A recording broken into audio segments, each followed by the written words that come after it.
Hello guys, welcome back to my YouTube channel. ಇನ್ನು latest topic. So ನಾನು ಈ ದಿನ BCom ಆಗಿರ್ಬೋದು, BBA ಆಗಿರ್ಬೋದು, BSc ಆಗಿರ್ಬೋದು, BA ಆಗಿರ್ಬೋದು, ಅವರಿಗೆ ಒಟ್ಟಾರೆಯಾಗಿ ಫಸ್ಟ್ ಸೆಮಿಸ್ಟರ್ನ ವಿದ್ಯಾರ್ಥಿಗಳಿಗೆ ಕಾನ್ಸ್ಟಿಟ್ಯೂಷನಲ್ ವ್ಯಾಲ್ಯೂಸ್, ಸೊ ಯಾರೆಲ್ಲ ತೊಗೊಂಡಿದ್ದೀರಾ ಅವರಿಗೆ ಈ paper very very very very and important ಅಂತ ಹೇಳ್ತೀನಿ ಎಕ್ಸಾಮ್ ಪಾಯಿಂಟ್ ಆಫ್ ವ್ಯೂ. ಯಾಕಪ್ಪ ಅಂತ ಅಂದರೆ ಇದು ಕಂಪ್ಲೀಟ್ಲಿ SCP ಸಿಲೆಬಸ್ ಆಗಿರುತ್ತೆ. ಓಕೆನಾ, ಇದು ಕಂಪ್ಲೀಟ್ಲಿ SCP ಸಿಲೆಬಸ್ ಆಗಿರೋ ಕಾರಣ ನಿಮಗೆ 40 ಮಾರ್ಕ್ಸಿಗಿರುತ್ತೆ ಆ್ಯಂಡ್ 1.5 hour ಟೈಮ್ ಇರುತ್ತೆ ಇದರಲ್ಲಿ. ಸೊ ಎಲ್ಲ UG ಡಿಗ್ರಿ ಎಕ್ಸಾಮಿನೇಷನ್ಗೆ ಸೊ ಕಾನ್ಸ್ಟಿಟ್ಯೂಷನಲ್ ವ್ಯಾಲ್ಯೂಸ್ 1 ಪೊಲಿಟಿಕಲ್ ಸೈನ್ಸಿಂದ ಯಾರೆಲ್ಲ ತೊಗೊಂಡಿರ್ತೀರ ಆಪ್ಷನಲ್ ಪೇಪರು ಅವರಿಗೆ ಈ paper very very very very very important. And ಯಾವ ಥರ ಬರಿಬೇಕು ಅಂತಲೂ ಹೇಳ್ಕೊಡ್ತೀನಿ ಆ್ಯಂಡ್ ಯಾವ ಥರ ಅಲೋಕೇಶನ್ ಮಾಡಬೇಕು ಅಂತಲೂ ಸಹ ಹೇಳ್ಕೊಡ್ತೀನಿ.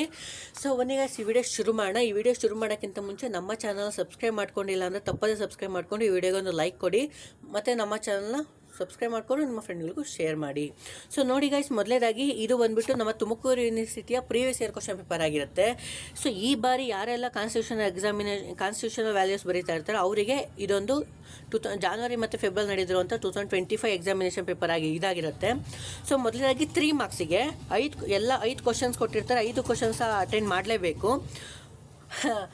ಕಂಪ್ಲೀಟಾಗಿ 3 ಮಾರ್ಕ್ಸ್ ಆಗಿರುತ್ತೆ. ನೋಡ್ಕೊಳ್ಳಿ ಯಾವೆಲ್ಲ ಕ್ವಶನ್ಸ್ನ ಕೊಟ್ಟಿದ್ದಾನೆ, ಅದು ಒಂದು ಕ್ವಶನ್ ಸಹ ಸ್ಕಿಪ್ ಮಾಡೋಕ್ಕೆ ಹೋಗಬೇಡಿ. ವೆರಿ ವೆರಿ ವೆರಿ ಇಂಪಾರ್ಟೆಂಟ್ ಇದಾಗಿರುತ್ತೆ exam point of view. So ಅದರಲ್ಲಿ ಫಸ್ಟ್ನೇ ಕ್ವಶನ್ ನೋಡಿ.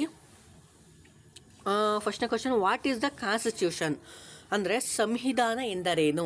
ಸೊ ಇದನ್ನು ಪ್ರಾಬಬ್ಲಿ ಎಲ್ಲರೂ ಸಹ, ಅಂದರೆ ಎಲ್ಲರೂ ಅಂತ ಹೇಳಲ್ಲ, ಮೇಜರಾಗಿ ಎಲ್ಲರೂ ಸಹ ಕನ್ನಡದಲ್ಲೇ ಬರೀತೀರ.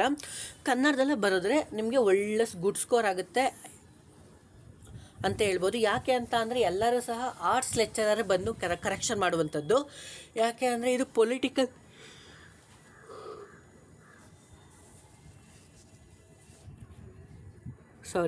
ಇದು ಕಂಪ್ಲೀಟ್ಲಿ ಪೊಲಿಟಿಕಲ್ ಸೈನ್ಸ್ ಆಗಿರೋ ಕಾರಣ ಅವರೇ ಬಂದು ನಿಮಗೆ ವ್ಯಾಲ್ಯೂಯೇಷನ್ ಮಾಡ್ತಾರೆ. ನೋಡಿಕೊಂಡು ನೀವು ಆನ್ಸರ್ನ ಮಾಡಬೇಕಾಗುತ್ತೆ. ನೋಡಿ, ವಾಟ್ ಈಸ್ ದ ಕಾನ್ಸ್ಟಿಟ್ಯೂಷನ್ ಅಂದರೆ ಸಂವಿಧಾನ ಎಂದರೆ ಇದು ಫಸ್ಟ್ನೇ question. Next question, what is the secularism? Secularism ಅಂದರೆ ಜಾತ್ಯತೀತತೆ ಎಂದರೇನು, ಅದು meaning. Next write a meaning of ಸಿಟಿಸನ್ಶಿಪ್ನ ಮೀನಿಂಗ್ನ ನಾವಿಲ್ಲಿ ಬರೀಬೇಕಾಗಂದರೆ ಅಂದರೆ ಪೌರತ್ವ ಅರ್ಥವನ್ನು ಬರೆಯಿರಿ. ಇನ್ನು next question, what is republic ಅಂದರೆ ಗಣರಾಜ್ಯ ಎಂದರೇನು?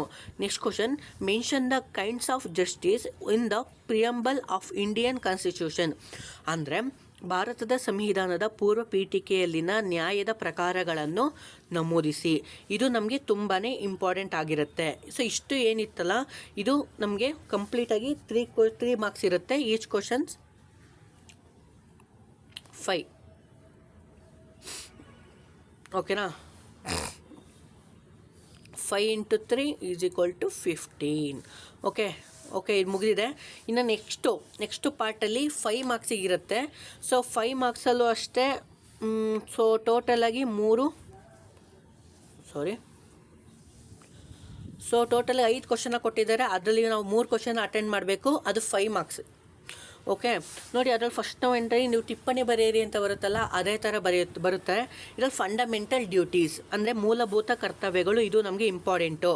ಇನ್ನು next question, rights of information act ಅಂದರೆ ಮಾಹಿತಿ ಹಕ್ಕು, ಇದನ್ನು ನಾವು ತಿಳ್ಕೊಂಡಿರ್ಬೇಕಾಗುತ್ತೆ.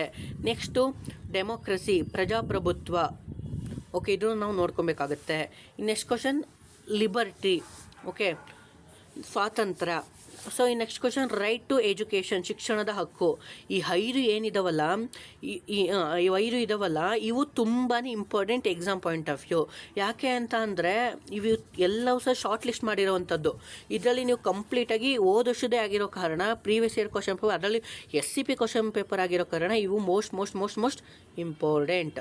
ಇನ್ನು ನೆಕ್ಸ್ಟು ಪಾರ್ಟಿಗೆ ಅಂತ ಹೋಗೋದಾದರೆ ಪಾರ್ಟ್ ಸಿನಲ್ಲಿ ನಮ್ಗೆ 2 ಕ್ವಶನ್ನ ಕೊಟ್ಟಿರ್ತಾರೆ. ಅದರಲ್ಲಿ 1 ಕ್ವಶನ್ ಅಟೆಂಡ್ ಮಾಡಬೇಕು. 10 ಕ್ವಶನ್ಸ್ ಇರುತ್ತೆ, ಅಂದರೆ 10 ಮಾರ್ಕ್ಸ್ ಇರುತ್ತೆ. 1 ಕ್ವಶನ್ ಈಚ್ 10 ಮಾರ್ಕ್ಸು. ನೋಡಿ, ಫಸ್ಟ್ನೇ question, discuss the futures of Indian constitution ಅಂದರೆ ಭಾರತದ ಸಂವಿಧಾನದ ಲಕ್ಷಣಗಳನ್ನು ಚರ್ಚಿಸಿ. ಇದು 100% ಕ್ವಶನ್ ಅಂತ ಹೇಳ್ಬೋದು. ಅಂದರೆ ಭಾರತ ಸಂವಿಧಾನದ ಲಕ್ಷಣಗಳನ್ನು ಚರ್ಚಿಸಿ. ಮೊದಲನೇದಾಗಿ ನಾವು ಸಂವಿಧಾನ ಅಂದ್ರೇನು ಮೀನಿಂಗ್ನ ಬರೆದ್ಬಿಟ್ಟು ಅನಂತರ ಅದನ್ನ ಪಾಯಿಂಟ್ನ ಬರೆದ್ಬಿಟ್ಟು ಅನಂತರ ಅದನ್ನ ಎಕ್ಸ್ಪ್ಲೈನ್ ಮಾಡಿದ್ರೆ ನಮಗೆ ಒಳ್ಳೆ ಗುಡ್ ಮಾರ್ಕ್ಸ್ ಆಗುತ್ತೆ. ಇನ್ನು next question, explain the fundamental rights. ಮೂಲಭೂತ ಹಕ್ಕುಗಳನ್ನು ವಿವರಿಸಿ. ಫಂಡಮೆಂಟಲ್ ರೈಟ್ಸ್ನ ನೀವು ಇಲ್ಲಿ ಎಕ್ಸ್ಪ್ಲೈನ್ ಮಾಡಬೇಕಾಗುತ್ತೆ. ಅಂಡ್ ದೆನ್ ಅದಕ್ಕೆ ಯಾವ್ಯಾವಿಧ ಫಂಡಮೆಂಟಲ್ ರೈಟ್ಸು ಅವನ್ನು ಬರೋದು ನಿಮಗೆ ಒಳ್ಳೆ ಗುಡ್ ಸ್ಕೋರ್ ಆಗುತ್ತೆ. ಅದನ್ನ ಎಕ್ಸ್ಪ್ಲೈನ್ ಮಾಡಿದ್ರೆ ಒಳ್ಳೊಳ್ಳೆ ಪೇಜ್ ತುಂಬುತ್ತೆ, ಒಳ್ಳೆ ಮಾರ್ಕ್ಸು ಆ್ಯಂಡ್ ಗುಡ್ ಸ್ಕೋರ್ ಆಗುತ್ತೆ. ನಂಗೆ ಅದು ಹೇಳ್ತಾ ಇಲ್ಲ, ಬಟ್ ನೀವೇನು ಮಾಡ್ತೀರ ಅಂದರೆ 1.5 ಗಂಟೆಲಿ ಆರಾಮ ಬರೀಬೋದು ಈ ಪೇಪರ್ನ. ನಿಮಗೂ ಟೈಮ್ ಸಾಕಾಗೋದಿಲ್ಲ ಅಂತ ಅಂದರೆ ಮೊದಲಾಗಿ 10 ಮಾರ್ಕ್ಸಿಗೆ ಬರೀರಿ, ಆಮೇಲೆ 5 ಮಾರ್ಕ್ಸಿಗೆ ಬರೀರಿ, ಆಮೇಲೆ 3 ಮಾರ್ಕ್ಸಿಗೆ ಬರೀರಿ. ನಿಮಗೆ ಹಿಂಗೆ ನೀವು ಹಾರಿಜಾಂಟಲ್ ಅಥವಾ ವರ್ಟಿಕಲ್ ಆಗಿ ಬರ್ಕೊಳ್ತಾ ಹೋದರೆ ಓಕೆ ನಿಮಗೆ ನಡೆಯುತ್ತೆ. ಸೊ ಒಟ್ಟಾರೆಯಾಗಿ ನಿಮಗೆ ಕಾನ್ಸ್ಟಿಟ್ಯೂಷನಲ್ ವ್ಯಾಲ್ಯೂಸ್ ಅನ್ನುವಂಥದ್ದು ನಿಮಗೆ ಇಂಪಾರ್ಟೆಂಟ್ ಅಂತ ಹೇಳ್ತಾ ಈ ವಿಡಿಯೋನ ಇಲ್ಲೇ ಎಂಡ್ ಮಾಡ್ತಾ ನಿಮ್ಮ ಫ್ರೆಂಡ್ಗಳಿಗೂ ಶೇರ್ ಮಾಡಿ ಮರಿಬೇಡಿ ಅಂತ ಹೇಳ್ತಾ thank you guys. Bye, see you next video ಸಿಗೋಣ.